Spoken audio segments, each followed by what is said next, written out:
Hello students, इस video में हम कार्बोहाइड्रेट में जो आइसोमरिज्म पाई जाती है उसके बारे में बात करते हैं कि जो आपके मोनोसेक्राइड्स होते हैं वो किस तरीके से आइसोमरिज्म को शो करते हैं। ठीक है, तो हम सबसे पहले बात करते हैं किसके बारे में, क्योंकि आपको पता है कि जितने भी आपके मोनोसेक्राइड होते हैं उनके पास क्या होता है, कायरल कार्बन प्रेजेंट होता है या एसिमेट्रिक कार्बन प्रेजेंट होता है ना। जैसे अगर आप बात करें किसकी, सबसे सिंपल शुगर क्या होती है, ग्लिसरल्डिहाइड। क्या होती है सबसे सिंपल शुगर, ग्लिसरल्डिहाइड, जिसका स्ट्रक्चर क्या होता है आपका इस तरीके से होता है CH2OH। तो ये वाला जो कार्बन होता है ये क्या कहलाता है आपका किरल कार्बन। ये जो कार्बन है आपका, ये जो एक कार्बन है ये क्या कहलाता है, किरल कार्बन या एसिमेट्रिक कार्बन। और जिन भी मॉलिक्यूल्स के पास में एसिमेट्रिक कार्बन या किरल कार्बन प्रेजेंट होता है वो आपके मॉलिक्यूल्स क्या शो करते हैं, आइसोमरिज्म को शो करते हैं। किरल कार्बन क्या होता है, किरल कार्बन वो होता है जिसके चारों वैलेंसी पे क्या प्रेजेंट हो, डिफरेंट ग्रुप प्रेजेंट हो, डिफरेंट एटम प्रेजेंट होता है जिसके चारों वैलेंसी पे उस कार्बन एटम को आप क्या कहते हैं, एसिमेट्रिक कार्बन या किरल कार्बन के नाम से जानते हैं। ये जो आपका किरल कार्बन होता है इससे आप आपकी स्टीरियो आइसोमर्स को पता कर सकते हैं कि अगर आपका कार्बन किरल कार्बन का नंबर ये है तो इसके आइसोमर्स कितने बनेंगे। जैसे आपका यहाँ पे कितना कार्बन है, इसका फॉर्मूला होता है 2 की पावर n। n का मतलब क्या होता है, number of asymmetric atom, number of किरल carbon. n means क्या होता है, नंबर ऑफ किरल कार्बन। तो यहाँ पे किरल कार्बन कितने हैं, 1। तो 2 की पावर 1 मीन्स 2 आइसोमर्स बनेंगे, है ना। अगर यहाँ पे आपके 2 एसिमेट्रिक कार्बन होते तो 2 की पावर कितना हो जाता, 2 हो जाता, और कितने हो जाते आपके 4 आइसोमर्स होते, है ना। जैसे आपके ग्लूकोज में कितने होते हैं, ग्लूकोज में 4 किरल कार्बन पाए जाते हैं, तो ग्लूकोज के कितने टोटल आइसोमर्स बन सकते हैं, 16 आइसोमर्स बन सकते हैं किसके, आपके ग्लूकोज के। तो ये आइसोमरिज्म को शो करते हैं। और कौन कौन से आइसोमर्स की फॉर्म में आपके मोनोसेक्राइड पाए जाते हैं या कौन कौन से आइसोमरिज्म को ये शो करते हैं, हम उसके बारे में बात कर लेते हैं, है ना। तो हम सबसे पहले बात करते हैं किसकी, आइसोमर्स के टाइप की, आइसोमरिज्म के टाइप की। तो आपके मोनोसेक्राइड्स में 2 तरीके के आइसोमरिज्म पाई जाती है। एक होती है आपकी स्ट्रक्चरल आइसोमरिज्म, और दूसरी होती है स्टीरियो आइसोमरिज्म या स्टीरियो आइसोमर्स लिख देती हूँ क्योंकि हम यहाँ आइसोमर्स के बारे में बात कर रहे हैं। वैसे आइसोमरिज्म या आइसोमर्स क्या होते हैं, आइसोमर्स वो होते हैं जिनका सेम केमिकल फॉर्मूला होता है, जो सेम केमिकल फॉर्मूला रखते हैं, same chemical formula but have different structure, जिनका केमिकल फॉर्मूला सेम होता है लेकिन स्ट्रक्चरल फॉर्मूला डिफरेंट होता है, उन्हें आप क्या कहते हैं, आइसोमर्स कहते हैं। और जो इस फिनोमिना को शो करते हैं उन्हें आप, उस फिनोमिना को आप क्या कहते हैं, आइसोमरिज्म कहते हैं। जैसे सबसे जो सिंपल एग्जांपल आप पढ़ते हैं वो क्या होता है, C6H12O6, है ना। ये किसका है, ग्लूकोज का, है ना। और फ्रक्टोज का भी यही फॉर्मूला है ना, यही है ना फ्रक्टोज का फॉर्मूला भी। तो ये कैसे डिफरेंट होते हैं, क्यों, क्योंकि इनमें क्या प्रेजेंट होता है, डिफरेंट फंक्शनल ग्रुप प्रेजेंट होते हैं। मतलब ये इनका जो केमिकल फॉर्मूला है वो सेम है लेकिन जो इनका स्ट्रक्चरल अरेंजमेंट होता है वो डिफरेंट हो जाता है। तो ऐसे जितने भी आपके मॉलिक्यूल्स होते हैं जिनका सेम केमिकल फॉर्मूला होता है लेकिन स्ट्रक्चरल फॉर्मूला डिफरेंट होता है, उन्हें आप क्या कहते हैं, आइसोमर्स कहते हैं। तो उन्हीं आइसोमर्स के बेसिस पे आप आइसोमरिज्म को 2 टाइप में बांटते हैं, यहाँ पे स्ट्रक्चरल और स्टीरियो। ठीक है, तो स्ट्रक्चरल आइसोमरिज्म तो क्या होती है, यही होती है ना, जिसमें हमने एग्जाम्पल बताया किसका, same chemical formula but have different structure, है ना। तो जिसमें आपका एग्जाम्पल किस चीज का बताया हमने, C6H12O6, है ना, किसका है, ग्लूकोज का भी है ना, और यही किसका है, फ्रक्टोज का भी है। तो दोनों में कैसे डिफरेंस है ना, कैसे डिफरेंस होता है दोनों में वो देख लेते हैं। तो देखो इस तरीके से होता है आपका, ये हम बना देते हैं क्या, ग्लूकोज कितने कार्बन का होता है, 6 कार्बन का, 1 2 3 4 5 6। यहाँ पे होते हैं CHO, है ना, 1 2 3 4 5 और 6 CH2OH। थर्ड कार्बन पे आपका OH लेफ्ट साइड में प्रेजेंट होता है, बाकी सारे कार्बन पे आपका जो OH होता है वो कहां प्रेजेंट होता है, राइट साइड पे ही प्रेजेंट होता है। ये किसका फॉर्मूला है, ये फॉर्मूला है आपका ग्लूकोज का, है ना, C6H12O6, है ना। और फ्रक्टोज का फॉर्मूला अगर हम बनाए तो क्या डिफरेंस है, फ्रक्टोज में आपका क्या आ जाता है, कीटोन ग्रुप आ जाता है। क्या आ जाता है आपका, कीटोन ग्रुप आ जाता है। कौन से कार्बन पे, सेकेंड कार्बन पे। बाकी आपका कोई भी चीज आपकी डिफरेंट नहीं होती, बाकी सारा आपका क्या होता है, सेम होता है ना। तो ये हो गया आपका OH, H, बाकी स्ट्रक्चर सेम टू सेम, जैसे आपकी ग्लूकोज की होती है वैसे, सिर्फ किसको छोड़ के आपका फंक्शन ग्रुप चेंज हो गया। यहाँ पे क्या है, एल्डिहाइड, और यहाँ पे क्या आ गया आपका कीटोन, ठीक है, OH, H, है ना, CH2OH। तो इनका केमिकल फॉर्मूला सेम है, लेकिन इनका स्ट्रक्चर क्या हो गया, डिफरेंट हो गया। तो ये किसका एग्जांपल है, आपके स्ट्रक्चरल आइसोमरिज्म को शो कर रहे हैं, है ना। वैसे ही अगर आप बात करें स्टीरियो आइसोमरिज्म की, तो स्टीरियो आइसोमरिज्म क्या होती है, स्टीरियो आइसोमरिज्म में आपका केमिकल फॉर्मूला तो सेम होता है, लेकिन इनमें क्या होता है, इनमें केमिकल फॉर्मूला सेम होने के बाद भी इनमें डिफरेंस क्या होता है, ड्यू टू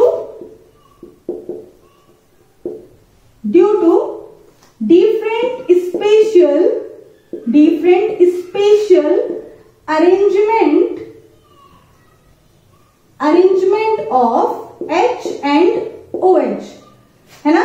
इनमें क्या होता है, जो एटम होते हैं उनका स्पेशल अरेंजमेंट चेंज हो जाता है ना। कैसे, आप स्टीरियो आइसोमरिज्म को दो पार्ट में डिवाइड करके पढ़ते हैं। एक होते हैं ये कौन से, ज्योमेट्रिकल आइसोमर्स। कौन से होते हैं, ज्योमेट्रिकल आइसोमर्स। और दूसरे होते हैं optical isomers. Optical isomers, geometrical isomers कौन से होते हैं, ज्योमेट्रिकल आइसोमर्स वो होते हैं जिनमें आपका, क्योंकि इनमें क्या होता है, जो H और OH है या फंक्शनल ग्रुप का स्पेशल अरेंजमेंट चेंज हो जाता है। तो ज्योमेट्रिकल आइसोमर्स वो होते हैं जिनमें आपके कौन से पाए जाते हैं, या तो सिस फॉर्म पाई जाती है या तो ट्रांस फॉर्म पाई जाती है। मतलब या तो आपके फंक्शनल ग्रुप एक साइड पे प्रेजेंट होंगे, या तो आपके फंक्शनल ग्रुप कौन सी, डिफरेंट साइड पे प्रेजेंट होंगे। जैसे अगर आप मैलिक एसिड का फॉर्मूला पढ़ें, क्योंकि ये आपकी कार्बोहाइड्रेट में देखने नहीं मिलती है तो हम यहाँ बात नहीं करते, पर फिर भी एग्जांपल बता देती हूँ। जैसे आपको कहाँ देखने मिलता है, COOH मैलिक एसिड में देखने मिलता है आपको, है ना। ये किसका है, सिस फॉर्म है मैलिक एसिड की। और अगर आप इसकी ट्रांसफॉर्म बनाएंगे तो एक तरफ आपका COOH यहीं पे रहेगा, दूसरी तरफ कहाँ पहुंच जाएगा, आपका दूसरी तरफ पहुंच जाएगा। तो इसको आप क्या कहते हैं, ट्रांसफॉर्म कहते हैं, है ना। तो ये आपका कार्बोहाइड्रेट में देखने नहीं मिलती है, तो हम इसके बारे में डिटेल में बात नहीं करेंगे, है ना। हम किसके बारे में बात करेंगे, हम बात करेंगे किसके बारे में, ऑप्टिकल आइसोमरिज्म के बारे में बात करेंगे। तो ऑप्टिकल आइसोमरिज्म क्या होती है, जब आप किसी मॉलिक्यूल को या किसी सॉल्यूशन को प्लेन ऑफ पोलराइज्ड लाइट के आगे रखते हैं, और जब वो उसको किधर, या तो लेफ्ट डायरेक्शन में रोटेट कर दे या तो राइट डायरेक्शन में रोटेट कर दे, तब आप उसे क्या कहते हैं, ऑप्टिकल आइसोमर्स कहते हैं। ऑप्टिकल आइसोमर्स जो होते हैं आपके, वो दो तरीके के होते हैं, दो टाइप के होते हैं ऑप्टिकल आइसोमर्स। एक होते हैं आपके कौन से, एक होते हैं एनेंशियोमर्स। क्या होते हैं, एनेंशियोमर्स। और एक होते हैं आपके डायस्टीरियोमर्स।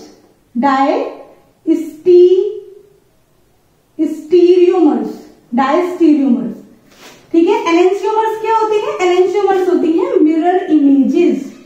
क्या होती है, मिरर इमेजेस। मिरर इमेजेस का मतलब क्या है, अभी बताती हूं आपको। और डायस्टीरियोमर्स क्या होते हैं आपके, इनको भी आप आगे दो पार्ट में पढ़ते हैं।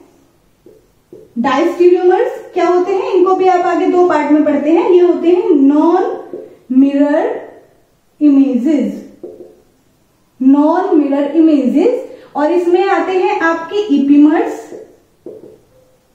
इपीमर्स और आपके एनोमर्स, इपीमर्स और आपके एनोमर्स, ठीक है। तो हम पहले किसकी बात करते हैं, एनेंशियोमर्स की बात करते हैं। तो मिरर इमेज को आप कैसे प्रेजेंट करते हैं, डी से या तो एल से, यानी कि डेक्स्ट्रो रोटेटरी, या तो लीवो रोटेटरी। जो प्लेन ऑफ पोलराइज्ड में वो कौन सी लेफ्ट डायरेक्शन में रोटेट कर दे प्लेन ऑफ पोलराइज्ड लाइट को, तो वो क्या कहलाते हैं, लीवो रोटेटरी। और जो प्लेन ऑफ पोलराइज्ड लाइट को राइट डायरेक्शन में रोटेट कर दे वो क्या कहलाते हैं आपके डेक्स्ट्रो रोटेटरी। उन्हें आप कैसे प्रेजेंट करते हैं, उन्हें आप इस तरीके से प्रेजेंट करते हैं। तो यहाँ पे ग्लूकोज को एग्जाम्पल ले रही है क्योंकि ग्लूकोज सबसे अच्छे एग्जाम्पल है ना। तो आप कैसे पहचानेंगे कौन से डेक्स्ट्रो रोटेटरी है और कौन से लीवो रोटेटरी है, तो हम उन्हें ऐसे पहचानते हैं। कैसे पहचानते हैं, हम उन्हें ऐसे पहचानते हैं। देखो ये है किसका, ग्लूकोज का मॉलिक्यूल। आप देखिए लास्ट एसिमेट्रिक कार्बन, किसको देखेंगे आप, लास्ट एसिमेट्रिक कार्बन।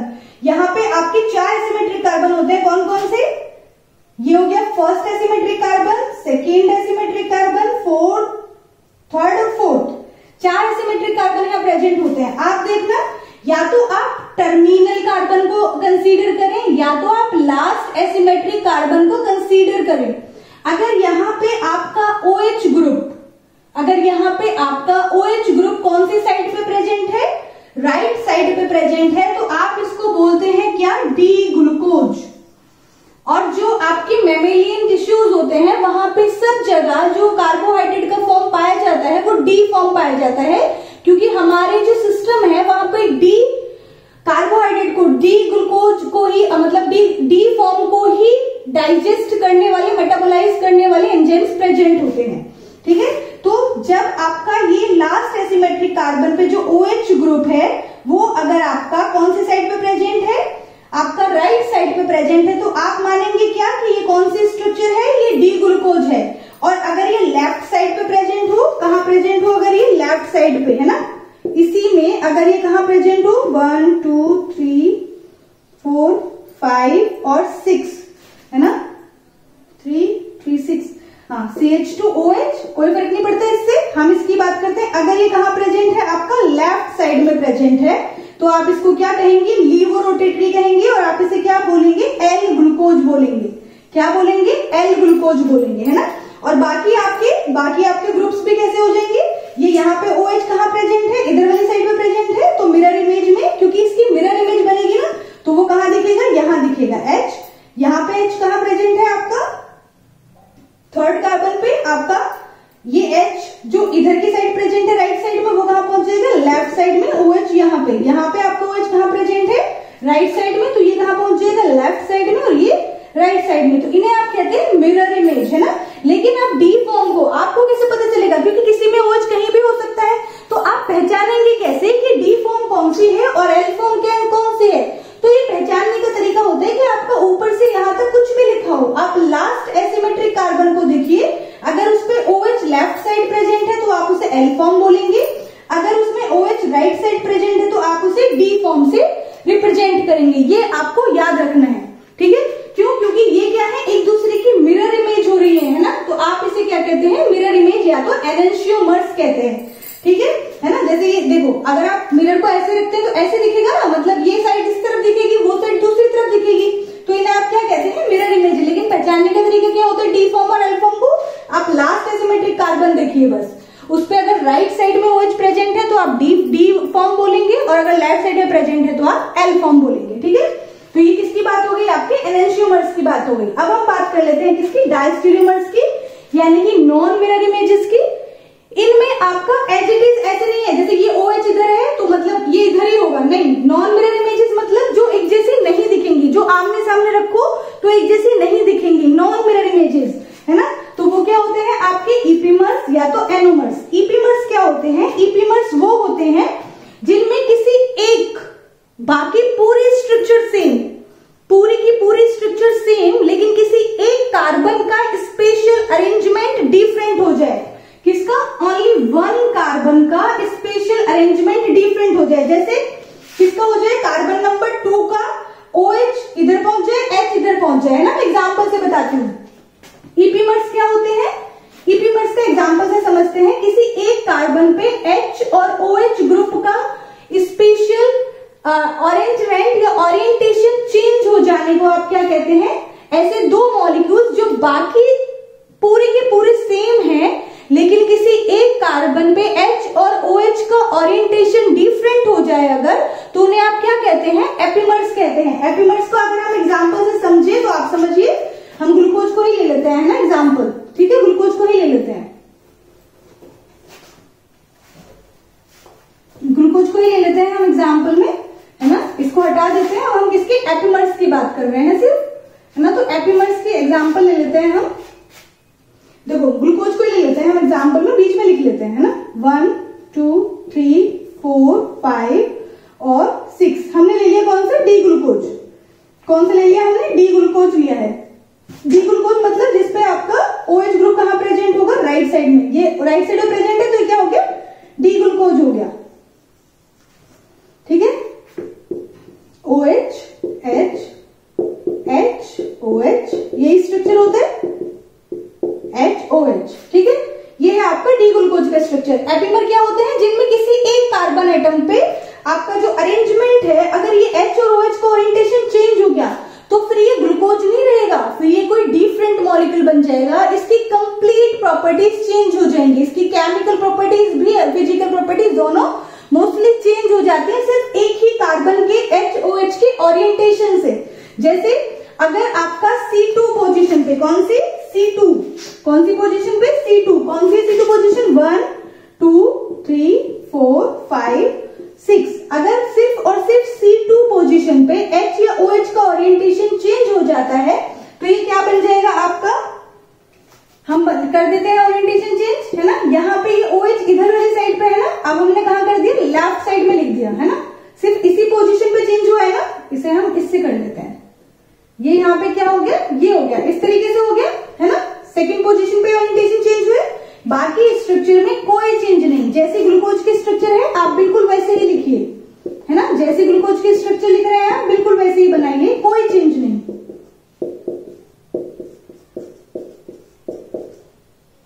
3 3 6 कोई चेंज नहीं, सिर्फ एक ही कार्बन एटम पे चेंज है, यानी कि किस पे, सेकेंड पे। अब ये एकदम डिफरेंट मॉलिक्यूल बन गया और ये क्या बन गया आपका, ये बन गया डी मैनोज। क्या बन गया, डी मैनोज। अब ये ग्लूकोज नहीं रहा, सिर्फ एक कार्बन के ओरिएंटेशन चेंज होने से ये मैनोज नहीं रहा, क्या बन गया आपका, ये बन गया आपका डी मैनोज। क्या बन गया, डी मैनोज, मतलब ये डिफरेंट मॉलिक्यूल बन जाता है। और इन्हें आप क्या कहते हैं, इन्हें आप एपिमर कहते हैं। क्या कहते हैं आप इन्हें, एपिमर्स कहते हैं। वैसे ही अगर सिर्फ कौन सी पोजीशन पे चेंज हो जाए, C4 पोजीशन पे अगर चेंज हो जाए, OH इधर है और किधर पहुंच जाए, किधर पहुंच जाए, है ना। और बाकी स्ट्रक्चर जैसी है वो सेम रहे, है ना। बाकी स्ट्रक्चर जैसी है वो वैसी की वैसी ही अगर रहे, बाकी स्ट्रक्चर जैसी है अगर वैसी ही रहे तो वो क्या कहलाता है, वो अब आपका ग्लूकोज नहीं रहा, वो क्या बन जाता है आपका, वो बन जाता है आपका डी गैलेक्टोज। क्या बन जाता है, डी गैलेक्टोज। तो किसी भी अगर एक कार्बन पे ओरिएंटेशन H और OH का चेंज हो जाता है तो मॉलिक्यूल की सारी प्रॉपर्टीज चेंज हो जाती हैं और ऐसे मॉलिक्यूल्स क्या कहलाते हैं, एपिमर्स कहलाते हैं, ठीक है। अब हम बात करें किसकी, अब हम बात करते हैं एनोमर्स की। एनोमर्स को आप प्रेजेंट करते हैं किससे, अल्फा और बीटा से। किससे प्रेजेंट करते हैं, अल्फा और बीटा से। एनोमर्स क्या होते हैं, यहाँ पे तो किसी भी कार्बन पे अगर ओरिएंटेशन चेंज हो रहा है तो आप एपिमर बोलेंगे, लेकिन अगर सिर्फ और सिर्फ फर्स्ट किरल कार्बन पे, सिर्फ और सिर्फ फर्स्ट किरल कार्बन पे ओरिएंटेशन चेंज हो रहा है, सिर्फ और सिर्फ कौन से किरल कार्बन पे, फर्स्ट किरल कार्बन पे ओरिएंटेशन चेंज हो रहा है तो आप उसको कहते हैं क्या, अल्फा या तो बीटा फॉर्म। अगर आपका OH ग्रुप फर्स्ट किरल कार्बन पे राइट साइड में है, कौन सी साइड में, राइट साइड में है, तो वो फॉर्म कहलाती है क्या, अल्फा फॉर्म। और अगर फर्स्ट किरल कार्बन पे OH ग्रुप लेफ्ट साइड में है, कौन सी साइड पे है, लेफ्ट साइड पे है, तो वो क्या कहलाती है आपकी बीटा फॉर्म, है ना। जैसे हम अगर एग्जांपल लें किसका, ग्लूकोज का ही लें, सिर्फ किसका लें, ग्लूकोज का ही लें, है ना। तो ग्लूकोज का फर्स्ट किरल कार्बन क्या है, ये है। तो ये जो फॉर्म है, क्योंकि यहाँ पे राइट साइड में प्रेजेंट है ना, कौन सी साइड में प्रेजेंट है, राइट साइड में OH प्रेजेंट है फर्स्ट किरल कार्बन पे, तो ये क्या कहलाएगा आपका अल्फा डी ग्लूकोज। लेकिन अगर ये OH कहाँ पहुंच जाए, यहाँ पहुंच जाए, तो क्या कहलाएगा ये आपका बीटा डी ग्लूकोज, ठीक है। और ये ज्यादातर जो आपको देखने मिलता है ये नॉर्मल फॉर्म में देखने नहीं मिलता है, ये कम मिलता है जब ये किसमें कन्वर्ट हो जाते हैं, हेमी कीटल या फिर हेमी एसिटल में। वो क्या होते हैं, वो हम पढ़ेंगे नेक्स्ट वीडियो में। ठीक है, तो ये आपकी कार्बोहाइड्रेट में किस तरीके से आइसोमरिज्म को शो करते हैं वो हमारा टॉपिक खत्म हुआ। Thank you. अगर आप आगे स्ट्रक्चर्स को डिटेल में पढ़ना चाहते हैं, मोनोसेक्राइड, डाइसेक्राइड और पॉलीसेक्राइड, तो हमारे साथ बने रहिए। Thank you.